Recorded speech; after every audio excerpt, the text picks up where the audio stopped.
What was the worst phase of your life? Being depressed as a teenager. Missed out on so many things growing up because of it. I still feel like I'm playing catch up in life sometimes. Totally understand. Depression from HS to 40s. And I didn't even realize it. But I have mostly caught up. Right now, my mom passed away from bone cancer. I left a high-paying job to be her full-time caretaker over the final 2 years. That left me living in her house, with only a struggling consulting business. COVID killed that. Right now I am waiting for my unemployment to be approved, but it's been a month and no money yet. No mom, no job, no money. My vehicle's alternator died this morning. Sunday is Mother's Day. I am a mess. 1998 to 2013. I was ages 20 to 35. I was in a terrible, loveless, painful marriage. I was trying so hard to raise 2 kids, build a career, make a home, but I had nothing. Every one of my successes was systematically diminished. I spent 15 years barely breathing. When I think of my ex-husband, it's like thinking about an unpleasant stranger I met in passing many years ago. It's like my mind won't let me return there. Thank fuck it's over. Glad you're in a better place now. I realized when I would drive up to our house, if his car was there, my stomach would drop. If his car wasn't there, relief. What a crappy way to live. 2016 to 2018. My wife and I were thinking of separating after moving 2 states away for her job. Then she got diagnosed with cancer. I couldn't divorce her in those circumstances. I felt like I was essentially losing her twice, while working 56-hour weeks to keep us afloat when she couldn't. I was alone except for her, struggling not to resent her and repair our marriage, and exhausted and anxious all the time. I dropped 30 pounds without intent and was at some point selling my plasma to make rent. But she survived, so far cancer-free, and so did our marriage. And we moved back home. And now I have custody of my son from my first marriage and we each have better jobs. We've forgiven each other and built a comfortable, stable life for our family. I would do it all again if I had to. This was worse than boot camp, worse than divorce, worse than my mom dying, and worse than my year deployed to Afghanistan. You're a fucking champ. Props. Probably the one where I was shoveling drugs and liquor down my neck for about 10 years straight.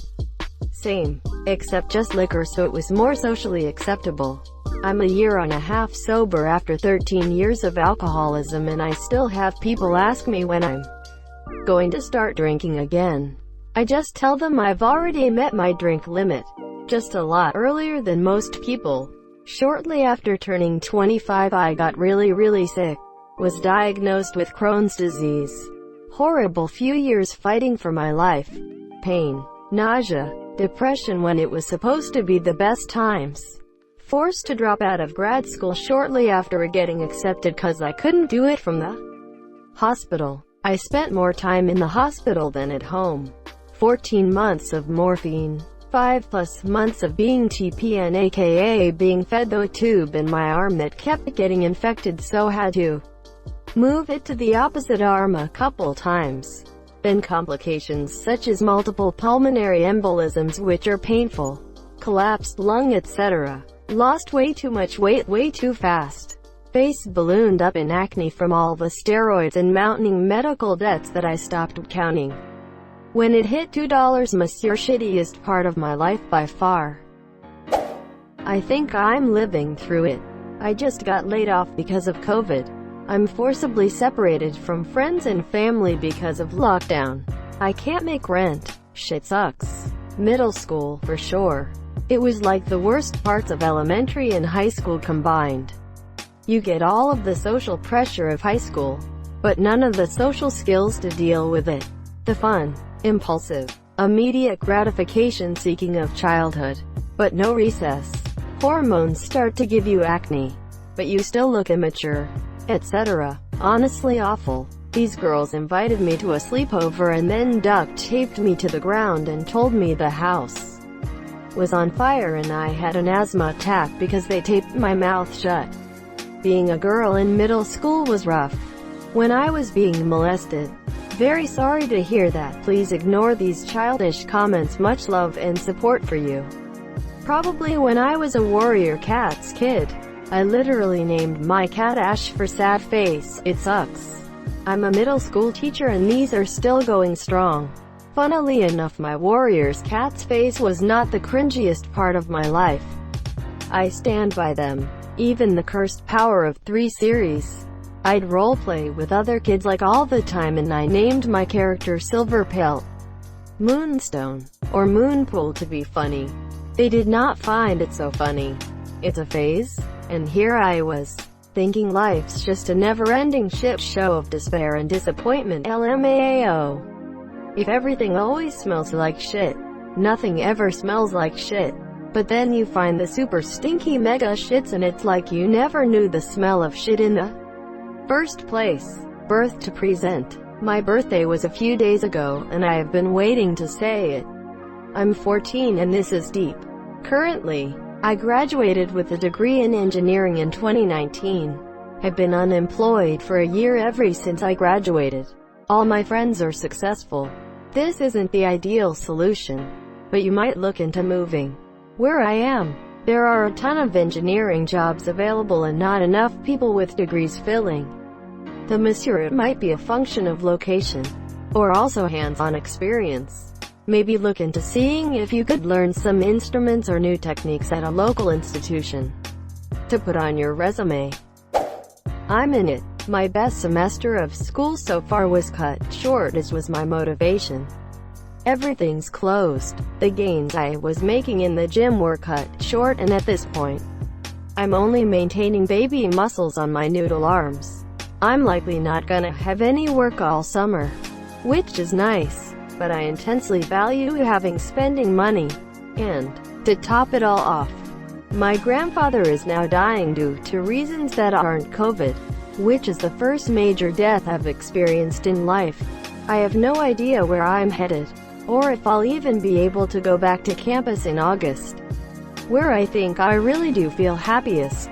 It really does show me that despite how shit things feel right now, if this is the worst it's been to me, I have it really damn good. Hell, even my day-to-day is pretty enjoyable. I pug stomp in Valorant, CS with friends, play Animal Crossing, occasionally do some homework. Thankfully, that'll be over next week. And eat. I've learned to cook a bit too, which is fun. Regardless, this year has been total shit.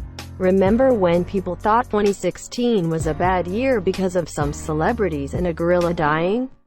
Too much has changed in too short a time. Greater than remember when people thought 2016 was a bad year because of some celebrities and a gorilla dying? Too much has changed in too short a time. This is so true. 2016 was pretty bad for me for personal reasons, but not as bad as a literal virus that kills so many people.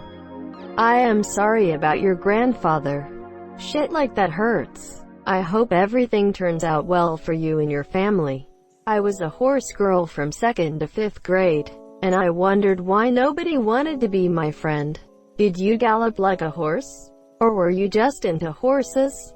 Yes. I had a wigga phase when I was 13 to 14 years old. I was talking ghetto, wearing Wu-Tang jeans that was hanging on for dear life off of my ass cheeks, a shirt longer than my pants and a red bandana. But I grew up in that kind of neighborhood. You had to fit in somehow. Thinking back on it, damn, embarrassing stuff. I'm so happy cameras on phones weren't a thing back then. Now there's a word I haven't heard in a long time. When I had depression without even knowing. If mom didn't make me go to the doctor, I don't know what I would have done. I had almost the opposite experience. I went to my doctor when I was a teenager and told him I thought I was depressed. He laughed at me and told me, "You're not depressed, you're a teenager." Decided to close up about my feelings from then on and went through a self-destructive period. My dog, Snoopy, was actually the one that convinced me to seek help when he jumped on my bed and put his head on my lap when I was seriously considering suicide. I started seeing a therapist who helped me work through a lot of things. I hope you're doing a lot better now and I wish you the best for the future. Dogs know. My dog is normally a full-on spaz. But the day I was having back-to-back panic attacks, she just sat with me. When my husband got laid off because of COVID, she just sat with him, with her head on his lap. Normally, she would have been trying to get him to play. I'm glad you decided to seek help for depression and I hope you are doing better.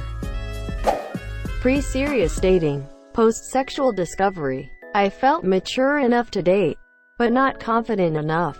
It ended up with me just drinking and partying way too much and feeling kinda empty. I may be in the middle of this. The constant emotional abuse from my biological mom, brothers, and physical abuse from dad. Now I am adopted, going strong almost 1 year now, and I'm as happy as can be. The Great Recession. I fell into debt I wasn't able to get out of until 2015. I learned from it though and now have savings set aside, just in time for the next worst recession since the Great Depression. I cut my bangs. I just did this. My quarantine phase isn't looking too hot. Middle school. Parents just got divorced. Mom was going back to school and working 2 jobs, so I never saw her. We lived in a bad part of town and I was a morbidly obese, pale nerd. Kids literally punched me in the stomach as hard as they could when we changed classes. They'd take my backpack and throw it in the shower and turn the water on. They'd grab my stomach and my chest when I would change and phys ed. One day in 8th grade, I finally snapped and got into a huge fight. Mom got called into the school, and when she gets there, I broke down hysterically, crying about what had happened to me for years and how I couldn't take it anymore. She called my father, whom she fucking hated, and I spent the next 2 years living with him until she finished school. I'm so sorry fam, I hope we're doing better now. Appreciate it. In those 2 years I grew over half a foot and was the star offensive lineman on the football team. So it worked out okay. After I was forced to leave my mother's womb. About 2 years ago, when I was severely depressed, life wasn't going the way I wanted it to. I was verbally abused every day by my boss. Hated my life and the decisions I made. Couldn't afford rent or food. I was starving most of the time. I was seriously considering just ending it all because I couldn't stand this pathetic existence anymore. Luckily my old boss needed me back, so I quit my toxic job and went back to my old one, and I started making money again. Eventually moved into my own house and things have been great ever since. I still go through periods of depression. I always have struggled with that. But I don't want to kill myself anymore, which is nice. This probs isn't as bad as some people's, but maybe it will resonate with some people. But the transition from being a student with no responsibilities into your first year or so of work, giving up old habits, losing touch with people and moving away for work, not being able to do as much fun stuff as you once could. That time in my life wasn't really terrible, but it was sad to move on from it. When I had cancer, I was diagnosed with leukemia at age 9. Since I was a kid, it was hard for me. Side effects are the worst, from chemo vomits to overweight due to being in a hospital bed. And the few times I ate were junk food cravings. It sucked at the time, but I learned a lot from it. The awake phase. Elementary school. When I was obsessed with warrior cats, I had the cat ear headphones, Galaxy backpack, and even fingerless gloves. I used to role-play at recess with my friends and run around on all fours and hiss at bystanders. It was a dark time. Self-titled, Not Like Other Girls. My fucking god, I can't believe I did that. I am not like other girls because I am not boy crazy. Girl, you're not boy crazy because you're a lesbian. STFU. Now I know why my sister says that. 2008 to 2011. I was misdiagnosed with a certain mental illness rather than the mental illnesses I actually have. I was put on some strong drugs to control the condition they thought I had. I finally got help when I tried to kill myself. I don't remember 3 entire years of my daughter's lives because those meds fucked with my brain. I feel like a horrible mother for not being able to answer questions about this time period. I'm better now, but it sucks that I lost those years. Thank you so much for watching and have a good day.